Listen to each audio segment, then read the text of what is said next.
गड्ढा है, 10 फीट की भरन आई है यहाँ पर, 10 फीट की भरन भरे हैं यहाँ पर, तब जाके हम सब लोग बड़े सुरक्षित स्थान पर बैठे। हाँ पटले जी, ये स्थान साधारण स्थान नहीं है, ये स्थान सिद्ध स्थान हो गया है। और स्थान से जो भी, मैं हमारी बहन जमुना पारे जी के यहाँ जो भोजन किए हमने, उनके लिए जामुन पाने जी मेरी बहन है, मैंने उनको माला दे दिया। वो माला तुम अपने जवाई को दे देना और अगले साल तक सब कुछ मिलेगा, सब कुछ मिलेगा आपको, बस पहना देना। इसलिए वो माला मैंने छोड़ा है। व्यासपीठ से मैं बोलने वाला था, इसलिए बस जब भी आते गले में डाल दें, जो भी कामना हो लेके आने वाले वर्ष में इसी समय में बताना आप, ठीक है। असत्यवाणी नहीं बोलते हम, सत्यवाणी। ब्राह्मण से वाक्यम जनार्दन, ब्राह्मण कभी झूठ नहीं बोलता, इसलिए ब्राह्मण का चयन करो। मिथ्याभाषी ब्राह्मण नहीं होना।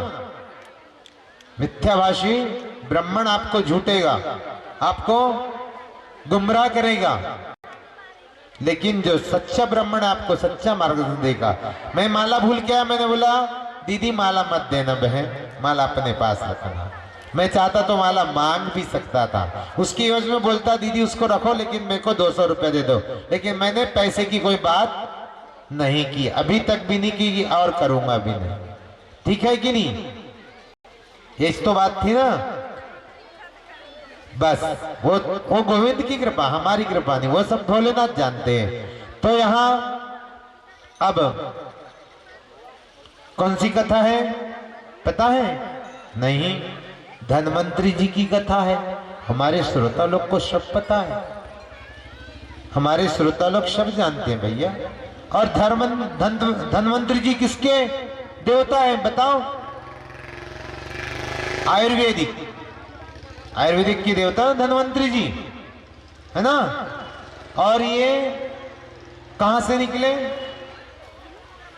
समुद्र मंथन से निकले, करेक्ट। इसकी कथा बहुत तो विस्तार पूर्वक है। तो इसको जब इनका प्रागट्य हुआ धन्वंतरी जी का, तो समुद्र मंथन के बाद जो 14 रत्न निकले, उसमें से एक ये भी रत्न निकला।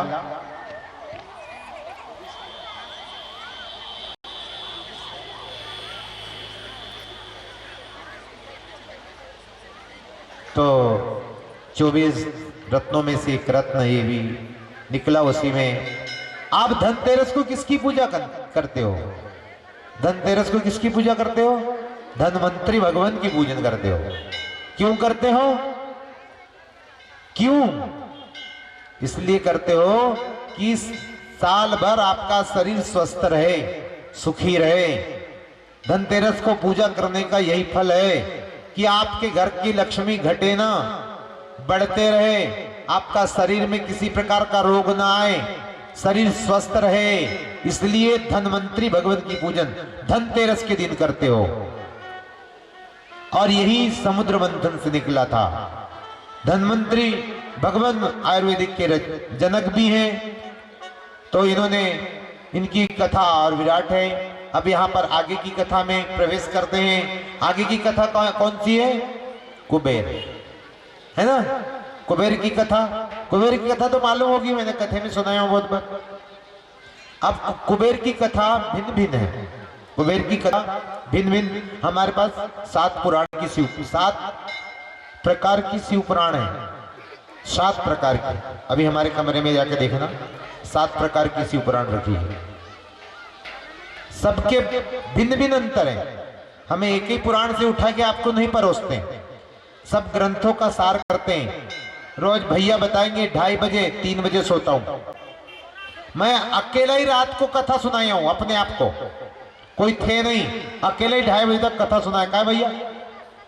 भैया भी बोले मैं सोता हूं, लेकिन उसके बाद मैंने अकेले अपने आप को कथा सुनाया। जो कोई काम नहीं बनता तो अपने आप को सुनाना शुरू कर दो, वो काम बन जाता है। बिल्कुल, जो काम नहीं बनता तुमसे ना, तो अपने आप से वो काम, अपने आप को सुनाना शुरू कर दो। दूसरे को बुरा बोलने से अच्छा है कि अपने को बुरा बोलो ना। दूसरे की क्यों निंदा करते हो? अपने आप की निंदा करो, हम सबसे बच जाएंगे। दूसरे की निंदा करने से बच जाएंगे और हमारा काम भी बन जाएगा। इसलिए यहां पर कुबेर की कथा को सुनते हैं। कुबेर की कथा यहां पर 2-3 तरह से कुबेर की कथा का उल्लेख हुआ है शिव पुराण में। कुबेर की कथा, एक तो कथा आपको पता है, मैंने बहुत बार सत्यनारायण व्रत कथा में सुनाता हूं। मैं सत्यनारायण भगवान की कथा करता जरूर हूं। आपने कितने बार सत्यनारायण भगवान की कथा सुनी है? हर साल होती होगी घर में। क्या क्या सुना है सत्यनारायण भगवान की कथा में बताओ? लीलावती, कलावती और दो माताओं का नाम याद है। मैं पूरी कथा याद करा देता हूं, अभी समय मिलेगा तो, लेकिन पहले कुबेर की कथा सुनेंगे। जो सब्जेक्ट है उसके ऊपर आना पड़ेगा, क्योंकि सब्जेक्ट के बाहर जाएंगे तो अच्छा नहीं लगेगा। इसलिए सब्जेक्ट के ऊपर ही कथा करेंगे। लेकिन कथाओं के माध्यम से बहुत कुछ सिखाया जाता है। देखिए, अपने बच्चों को आप लोग मांग भर कर आई हो ना, तो इस भस्म धारण का भी यही कारण है। सब लोग को जो भस्म है, भगवान की विभूति भस्म को धारण करना चाहिए, जिससे आपका ललाट, आपके ललाट पे सबसे माताओं का और हम सब लोग का सबसे सेंसिटिव ये वाला केंद्र है, कमजोर जगह, मनुष्य की सबसे कमजोर जगह ये दोनों भव्य के बीच में। इसलिए यहाँ पे तिलक लगाने का बहुत बड़ा महत्व है। या भस्म लगाओ या तिलक लगाओ। आप बिंदी लगाती हो, पहले की माता कुकू लगाती थी, बहुत बड़ा कुकू लगाती थी। इसलिए भस्म धारण करते हो, तिलक लगाते हो तो थोड़ा सा बड़ा लगाओ, ताकि सामने वाले को दिखे। सामने वाले को दिखता है ना, प्रभावित होता है, आपके ललाट पे वो तेज झलकता है तिलक लगाने से। इसलिए भस्म धारण, तिलक धारण करना चाहिए। और तिलक धारण करने से ना यम के दूत तुम्हारे पास नहीं भटकते। वो सोचते ये तो भगवान का है, ये भगवान का भक्त है और हम इसको कैसे ले जाएंगे, तो यम के दूत भी वापस भग जाते हैं। ये हमारा सिंबल है, इसको सिंबल ट्रेडमार्क है हमारा, इसलिए इसको लगाना चाहिए। ये हम सब हिंदुओं का ट्रेडमार्क है।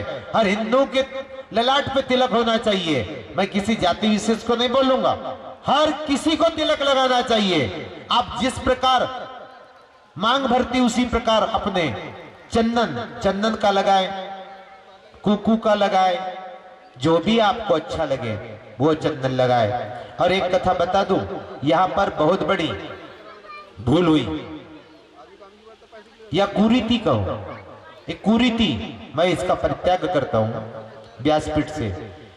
कोई भी जो हमारी माता के पति नहीं है, उनको आप लोग पूजन में सम्मिलित नहीं करते। रामायण में यह खंडित कर दिया गोस्वामी जी ने। उन माताओं को पूजन का भाग मिलना चाहिए। वो माता पूजन के योग्य है, उनको अलग नहीं करना चाहिए। देखिए, माता कैकेयी, दशरथ मर गए, राम जी जब अयोध्या आने वाले थे, सबसे पहले आरती लेके माता कौशल्या कैकेयी खड़ी थी कि नहीं खड़ी थी? तो आज ये कुरीति हमारे समाज में चल रही है, इसका परित्याग करें। जो भी माँ के पति नहीं है हमारी बहन के, उनसे निवेदन है, आप पूजन कर सकती, पाठ कर सकते हैं, सब कुछ कर सकती है, इसमें कोई संदेह नहीं है। ये भागवत कथा का प्रतिफल है। आप लोग इनको हीन भावना से देखते नहीं, ये है तो हमारा सब कुछ है, इनको शादी विवाह से अलग रखते हैं। ये कुरीतियां पनप रही है, इसका परित्याग करें। मैं इस संबंध में बहुत कथाएं बोलता हूं, बहुत बड़ी बड़ी कथाएं बोलता हूं, लेकिन अभी हमको कुबेर की कथा सुननी। किसकी? कुबेर की। कुबेर कौन था? कुबेर कौन था बताओ? बहुत बार कथा सुनी, सबको पता है, लेकिन मेरी परीक्षा लेना चाहती हूँ मेरी माँ, है ना? हाथ खड़े करो, किस किस को पता है? वो देखो, छोटी सी बच्ची को पता, आप लोग को पता नहीं है। छोटी सी बच्ची हाथ खड़ा कर रही। किस किस को कुबेर की कथा पता है? उधर से बताओ। बाबूजी, आप लोग को पता है? नहीं? तो यानी पहली बार ही शेरपार में इस जगह शिव पुराण हो रही है। चलो हर साल होते रहेगी, ये हमारा संकल्प है। इसी समय और इसी तारीख में हर साल इस धाम पे शिव पुराण होगी। आज से घोषणा करते हैं, इसी समय इसी तारीख से लेकर शिवरात्रि के समय हर साल शिव पुराण होगी शिव जी के उपलक्ष्य में। अगले वर्ष तो और परिवर्तन दिखेगा, अगले वर्ष और परिवर्तन दिखेगा। आप लोग बस जुड़े रहो इस धाम से। इस धाम से जो जुड़ा रहेगा सब कुछ प्राप्त होगा। अभी तो गणेश जी की प्रतिमा निकली है, आगे क्या क्या निकलने वाला पता चलेगा। इसलिए निवेदन है, आप चिंता मत करो। अभी तो गणेश जी आ रहे हैं, पीछे पीछे क्या क्या आता है देखते रहो। अभी तो बहुत कुछ आने वाला हमको दिख गया है। रात को भगवान शिव जी मेरे सपने में आए, रात को ठीक 3 बजे, और बोले कल की कथा तुमको इतनी अच्छी करनी है कि लोग बैठे रहे और शाम तक के बैठे रहे, तो आज आपको शाम तक बिठा लूंगा। बैठोगे कि नहीं बैठोगे? कुम्मन बाबू देखो कितने खुश हुए। रात को कुम्मन बाबू में आया था कि नहीं? रात को भी घूमने आता हूं मैं मंदिर में, रात को भी घूमने आता हूं और पूरे गांव का भ्रमण करता हूं कि क्या कौन क्या। बड़ा अच्छा लगा शेरपार में सब लोग, सब माताओं के घर में जब रांगोली देखा ना मैंने, बड़ा अच्छा लगा। छोटी छोटी बात में काउंट करता हूं किसके घर में रांगोली पूरी की हुई है नहीं हुई है। रोज अपने दरवाजे पर, घर के दरवाजे पर रांगोली पूरो। रोज अतिथि का आगमन, माता लक्ष्मी का आगमन होता है, देखते हैं उस घर को। तो इसी निमित्त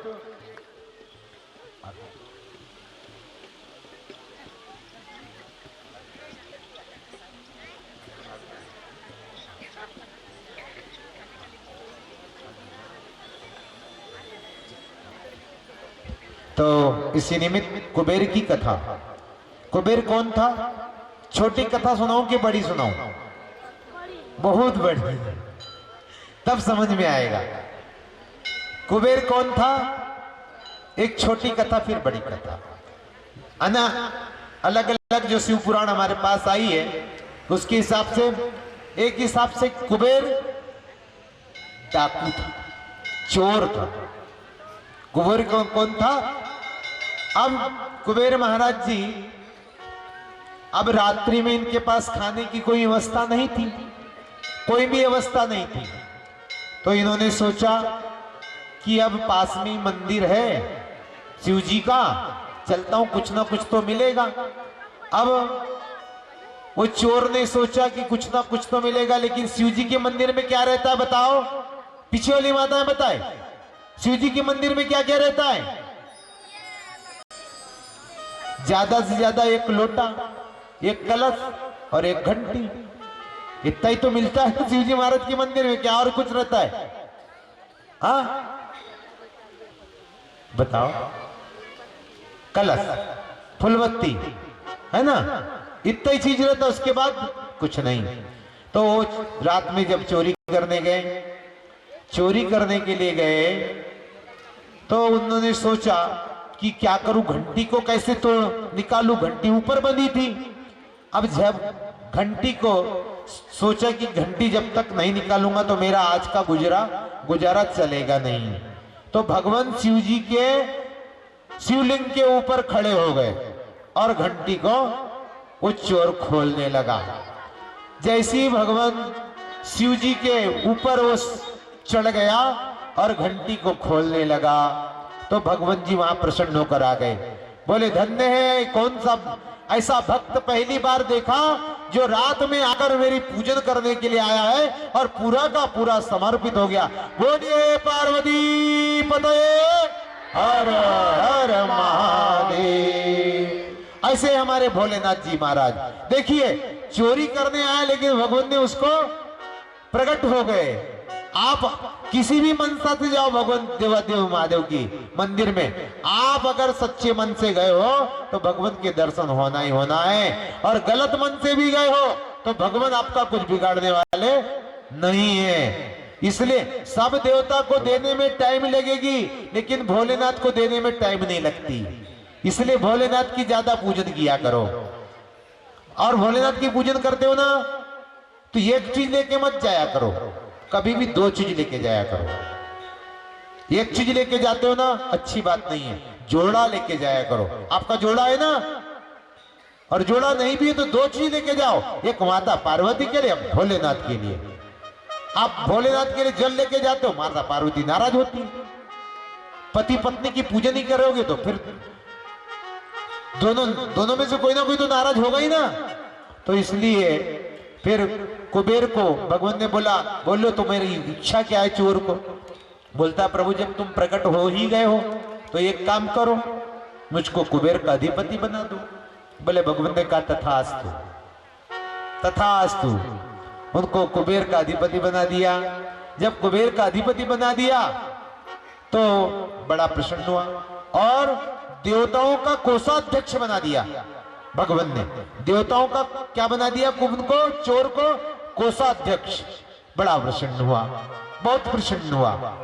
बोले अब तो मेरा कुबेर यानी धन के देवता, हम कुबेर की भी पूजा करते हैं ना, रोज अभिषेक होता है तो हमारे पंडित जी लोग क्या कराते हैं, कुबेर की पूजन कराते हैं कि नहीं कराते हैं ना, कि आपके पास धन संपत्ति आया करे, कुबेर भगवान का साथ आपके साथ रहे।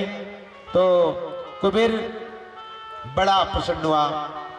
इधर नारद जी की कला चली। नारद जी ने कुबेर के पास आया, बोले कुबेर जी अब तो आप कुबेर बन गए, एक काम करो ना, सब देवताओं को भोजन करा दो, सब देवताओं का भोजन करा दो। बोले नारद जी कोई बात नहीं। और नारद जी को नारद जी क्यों कहते हैं, नारद जी को नारद जी क्यों कहते हैं बताओ, कौन बताएगा, कौन बताने वाला, हाथ खड़ा करो। अरे छोटी सी बात है, जिसकी बात रद्द न हो उसको नारद बोलते हैं, जिसकी बात रद्द न हो उसको नारद बोलते हैं। तो नारद जी की बात को कोई काटता ही नहीं था, इसलिए उनका नाम क्या था, नारद। आप कहते हो ना ये तो नारद का काम करता है, इससे दूर रहना है ना, बोलते हो कि नहीं। आपके गांव में 4-5 नारद लोग होंगे, रहते हैं हर गांव में, हमारे गांव में भी है। तो ऐसे ना नारद जी से, नारद जी की बात न कटे, आप जो नारद आता है ना उसकी बात को मान लेते हो, चाहे गलत भी रहेगी तो मान लोगे, ऐसे नारद होते। तो नारद जी की बात को कुबेर ने मान लिया, ठीक है बोले मैं भोजन कराता हूं। अपने मंत्रियों को बोला जाओ सब देवताओं को निमंत्रण दे के आओ कि कुबेर के यहाँ ठीक 7 बजे भोजन है, जैसे आज हमारी ममता दीदी के घर में हमारा भोजन है, सरपंच महोदय के यहाँ हमारा आज भोजन है। तो ऐसी निमंत्रण दे दिए कुबेर जी ने सब देवताओं को। अब सब देवताओं को तो निमंत्रण दे दिया। फिर नारद जी आए, बोले कुबेर जी सबको निमंत्रण दे दिए, बोले हाँ सबको निमंत्रण दे दिए। सब 56 प्रकार का भोजन सभी देवताओं के लिए बन रहा है। कुबेर जी बोले, कुबेर जी से नारद जी ने कहा, नारद जी कुबेर जी आपने भगवान भोलेनाथ के परिवार को पूछा कि नहीं पूछा। भगवान नारद जी कहते हैं तुमने जिस कारण तुम कुबेर बने हो उस कारण से तुमने भगवान भोलेनाथ को पूछा कि नहीं पूछा। मंत्री को बुलाया, बोले क्यों शिवजी महाराज क्या गए थे कि नहीं। मंत्री बोलता है प्रभु मैं तो भूल गया। तो बोले खैर कोई बात नहीं मैं जाता हूँ, भगवान भोलेनाथ के कारण मैं इतना बड़ा कुबेर का अधिपति बना हूं तो मेरा कर्तव्य बनता है कि मैं जाता हूं।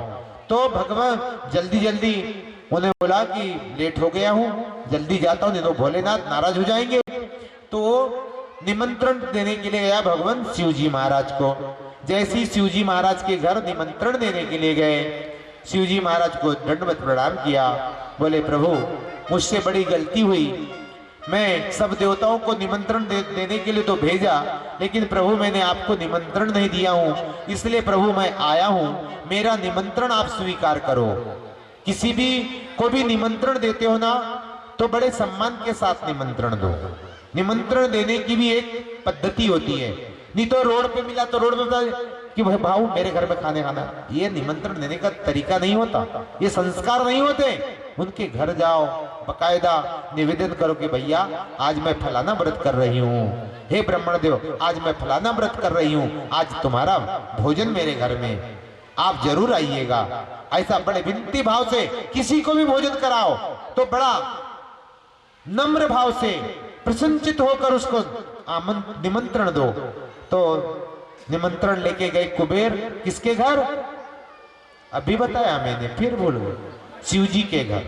शिव जी के घर गए ना, तो भगवान ने उनका संकल्प स्वीकार कर लिया। लेकिन भगवान शिव जी बोले, देखो कुबेर, मैं कोई पार्टी वार्टी और रिसेप्शन अटेंड नहीं करता, क्योंकि आज की पार्टी और रिसेप्शन में क्या हो गया है?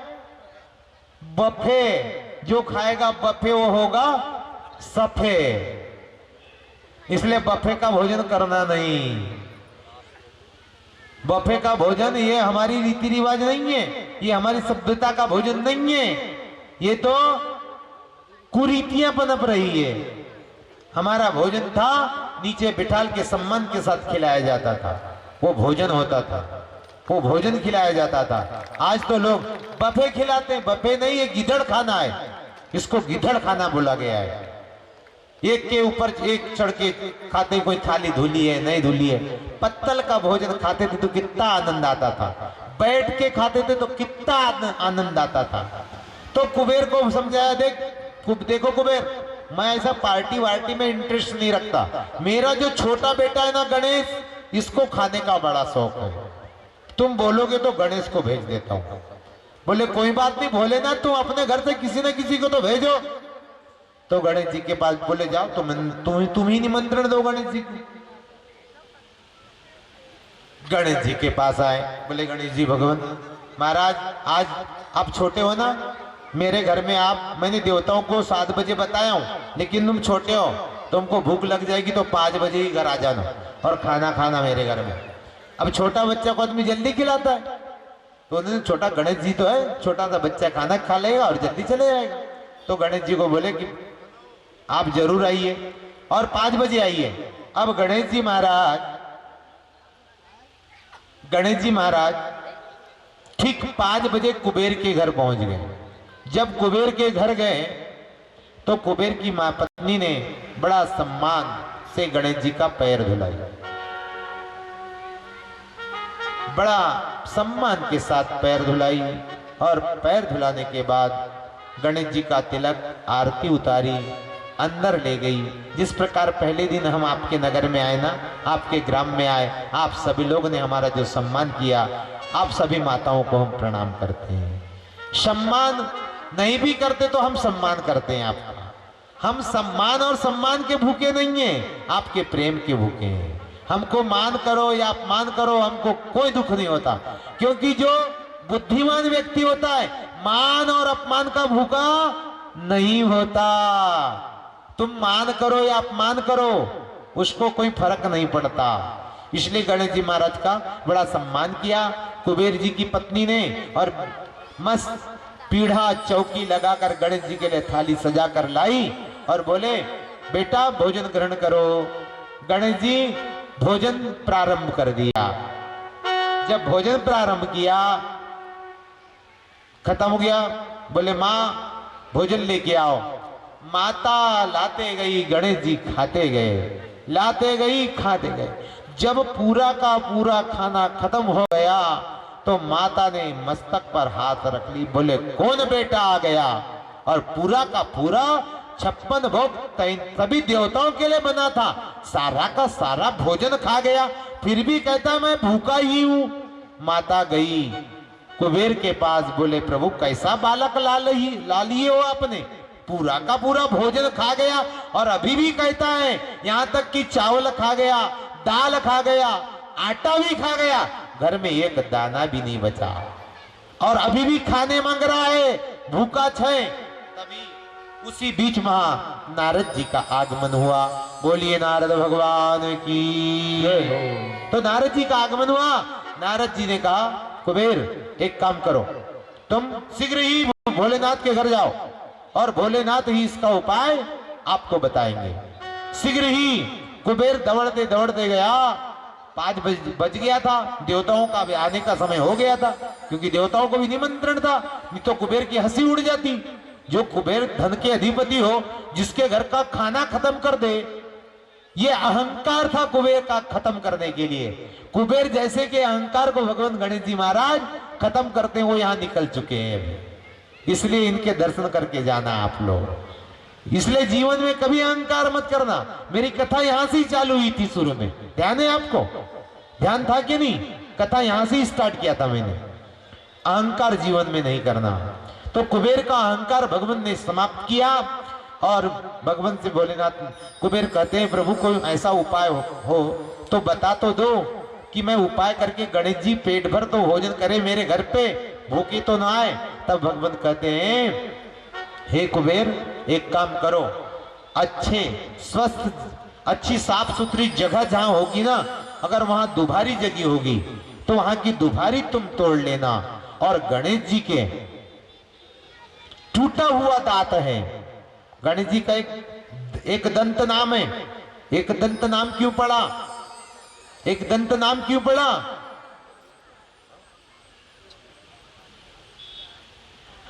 एक दंत नाम क्यों पड़ा गणेश जी का? महाभारत लिख रहे थे, उनकी कलम टूट गई, तब एक दांत तोड़ा और दांत से महाभारत को पूर्ण किया। तब वहां एक नाम पड़ता है गणेश जी का, बोले एक दंत भगवान की। पूरी महाभारत को लिख के पूर्ण किया। और फिर गणेश जी महाराज की सुंड के बाद जैसी ही दुबारी रखे, गणेश जी का पेट भर गया और कुबेर को धन्यवाद दिया कि धन्यवाद कुबेर महाराज, तुमने आज पहली बार मेरे को पेट भर भोजन कराया है। इसलिए जब भी गणेश जी का पूजन करो, दुबारी उनके हाथ में रखो, दुबारी उनके भोजन में रखो भोग के साथ, तब जाकर वह भोग पूर्ण होता है। इसी निमित्त अब भोजन के यहाँ कथा का विश्राम है। भजन के माध्यम से सब लोग भगवान को अर्जी लगाएंगे और उसके बाद आरती। बोले शंकर भगवान की जय हो। एक कथा और आती है बीच में शंकर भगवान की। जब भगवान तपस्या करने के लिए पहाड़ों पर चले गए, मनोजोत्रजोखदामाजिषप्रियस्पतिर्दन्यामि मन्दनोद्वारिशञ्जगद्गुंसमि मन्ददात् पिबे देवाशयमादयन्तामो प्रतिष्ठा। ॐ व्यासदेवताभ्यो नमः। पुष्पमाला समर्पयामि।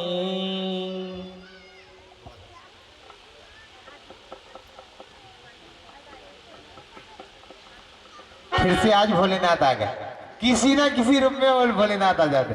बोले शंकर भगवान की जय हो।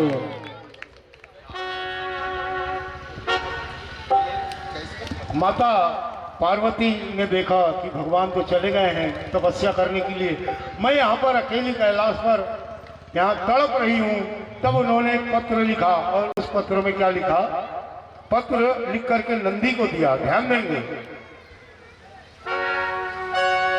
पत्र लिख करके नंदी को दिया। उस पत्र में लिखा हुआ था, खड़े हो जाएगी सभी माताएं अपने अपने स्थान पर खड़े हो जाएगी। आरती करो रंग बजाओ।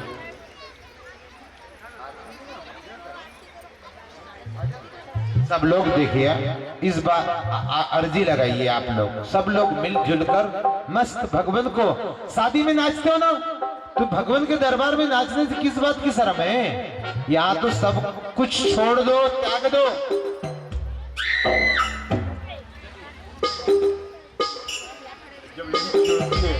और बीच में कुछ बोल देते हैं ना तो लिंक टूट जाती है। बीच में मत बोला करो, बीच में तो बोल क्या। उस पत्र में लिखा हुआ था, सुना आपने कि इसके पहले मैंने क्या कहा? नहीं सुना। अरे पार्वती जी जब अकेली तड़पने लगी, कैलाश में अकेली थी, तब शंकर भगवान को एक पत्र लिखा, नंदी को भेजा पत्र लेकर। और उस पत्र में क्या लिखा था? नंदी डमरू वाले को सुनियो